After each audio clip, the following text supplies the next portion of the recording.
ተወሊዱ ጎይታ መድኃኒት ክርስቶስ ጎይታ ተወሊዱ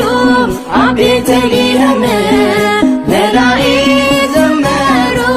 ምስዋዕት ሓቢሮም ሰብአ ሰገል መጹ ሕያው ከብርብሉ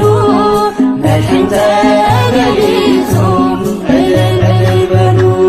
አብ ቤተልሔም ምድረ ኤፍራታ ማሕሌት ተሰምዐ ብድሩም ዕልልታ ተስፋ ናይ ኣዳም ብርሃን ተወሊዱ ትናይ ጸልማት ዘመን የለን ተወሊዱ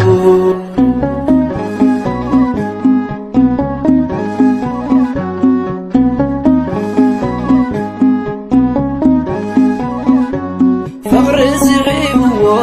ኣምላክ ካብ መንበሩ ካብ ሰማይ ሰማያት ናብ